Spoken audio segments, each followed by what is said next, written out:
집중시키게 만드는 힘은 오프닝에서 발생됩니다. 이때 저는 여러 가지 기술 중에 한 가지 3의 법칙을 좀 얘기하고 싶어요. 서론과 마찬가지로 결론도 몇 %?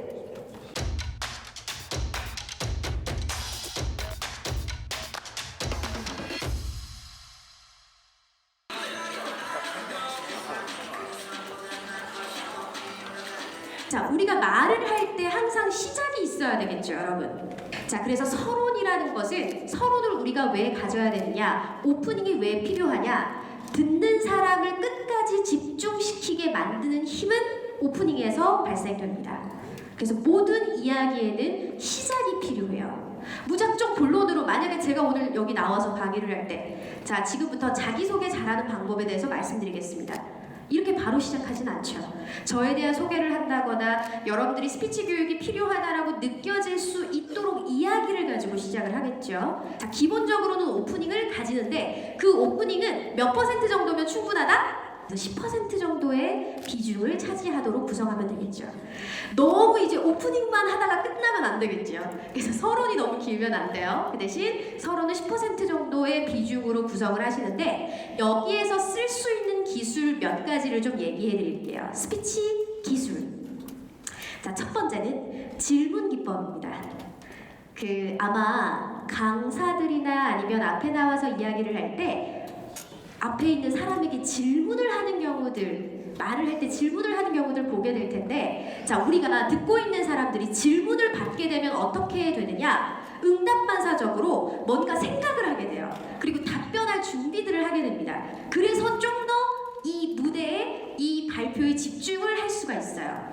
자, 근데 이 질문은요, 언제 쓰느냐, 예를 들어서 여기 한 10분 정도 있다, 이게 소규모로 있을 때는 직접적으로 물어보고 답을 구할 수도 있는데, 다수의 사람들 앞에서 발표를 하거나 말을 할 때는 자문자답을 하셔도 괜찮습니다. 예를 들어서 제가 오늘 스피치 교육을 할 때, 여러분 오늘 어떤 강의라고 생각하고 오셨어요? 라고 물어보면 10명 정도 있다 그러면 제가 직접 물어보고 답을 들을 수도 있겠죠. 자, 그런데 자문자답을 할 경우에는 안녕하세요 여러분, 오늘 아마 스피치가 필요해서 오셨을 겁니다. 혹시 어떨 때 스피치가 필요하신가요? 네, 맞아요. 많은 분들이 생각하시기에 이럴 때 좀 필요하실 것 같아요. 저 혼자 그냥 묻고 답하셔도 사람들은 자동적으로 내가 질문을 들었을 때 이 사람과 대화하고 있다라고 느끼는 부분이겠죠. 결국은 발표도 대화이겠죠, 대중들과. 그래서 첫 번째는 질문을 가지고 이야기할 수 있어요. 자, 그리고 두 번째는요, 여러분 경험만큼 좋은 에피소드는 없어요. 여러분들이 어떤 발표를 하실 때거나 어떤 말하기를 할 때 여러분들이 가지고 있는 에피소드, 구체적인 사례들만큼 좋은 이야기거리는 없습니다.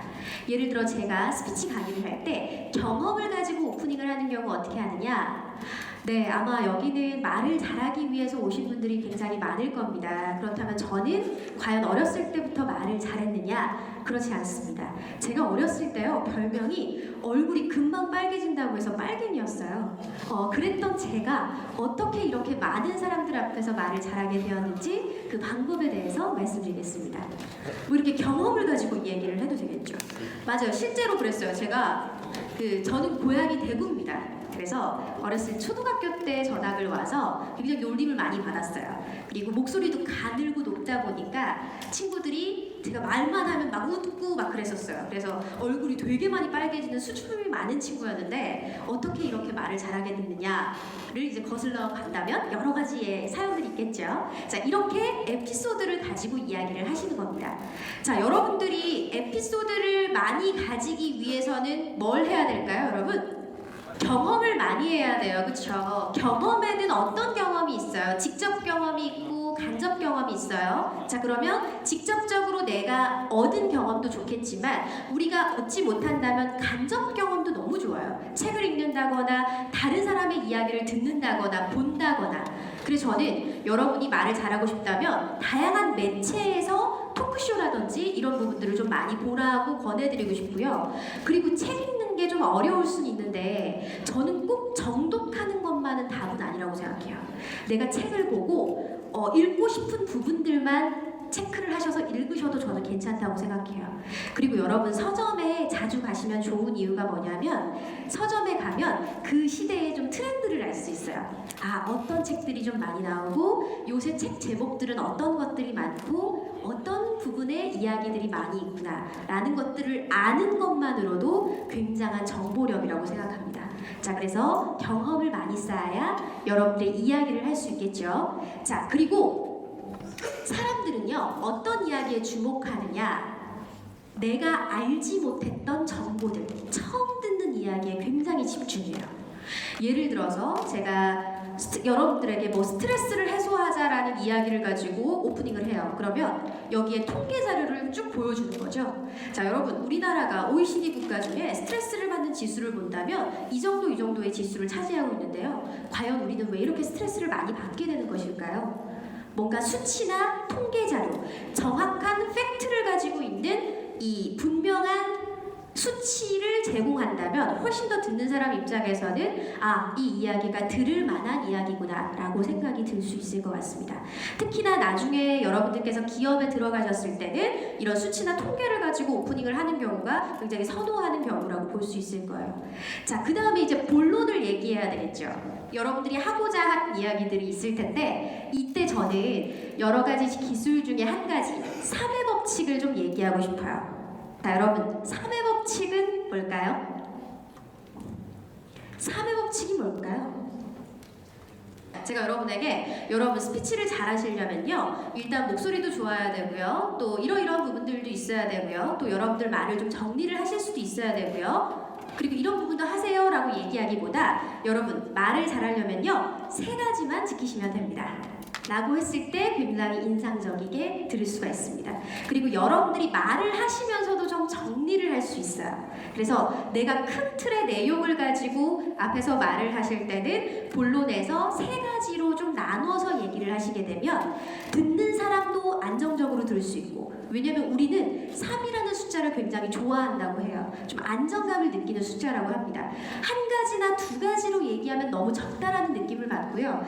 4가지, 5가지로 얘기하면 너무 많다라는 느낌을 가질 수 있어요. 그래서 3가지 정도로 얘기해 주시면 좋을 것 같습니다. 저도 거의 제가 이번에 신간이 나올 텐데 그 책에도 거의 솔루션을 3가지 정도씩으로 계속 구성을 했어요. 그게 좀 적당하다라는 느낌이 좀 들더라고요. 자, 그리고 마지막, 대부분 여러분들 말하기에서 거의 서둘러서 그냥 끝내시죠. 뭐 감사합니다, 안녕히 계십시오, 뭐 이렇게 저는 누구였습니다, 이렇게 서둘러서 마지막 정리를 하시는데 여러분들 결론도 굉장히 중요해요. 오프닝과 마찬가지, 서론과 마찬가지로 결론도 몇 %? 그렇죠. 10% 정도의 비중을 차지할 수 있게 내가 한 말을 정리나 요약해 줄 수도 있어요. 자, 그리고 여러분 혹시 강연 같은 데 보면 마지막에 이렇게 사진만 띵그러니 이렇게 놓거나 아니면 한 줄 정도 명언을 놓거나 이렇게 해서 마무리하는 거 많이 보셨죠? 그 이유가 우리는 아분을 기억한다고 해요. 짧은 문구. 그래서 명언을 쓴다거나 아니면 임팩트 있는 한 가지의 사진을 준다거나 사람들을 좀 동기부여할 수 있는 마무리를 하시는 게 좋겠죠. 실제로 우리 공무원 면접에서 5분 스피치가 도입이 된 지 꽤 됐어요. 근데 5분 스피치 같은 경우에 갑자기 그 친구들이 공부를 열심히 하다가 5분 동안 말을 하라 그러면 도대체 어떤 순서로 얘기를 해야 되고 뭘 얘기를 해야 될지 모른단 말이죠. 근데 이렇게 구조를 지키면서 이야기를 했을 때 훨씬 더 설득력이 생긴다라는 이야기입니다. 자, 그래서 여러분들 말하기를 하기 전에는 항상 어떤 구조를 생각해라? 서론, 본론, 결론. 그렇죠. 잘했어요. 서론, 본론, 결론의 구성을 한번 해봐라. 서론에서 쓸 수 있는 스피치 기술, 본론에서 쓸 수 있는 3회 법칙, 결론에서는 요약과 정리 또는 동기부여 시켜줄 수 있는 짧은 아분이나 임팩트 있는 사진도 좋을 것 같습니다.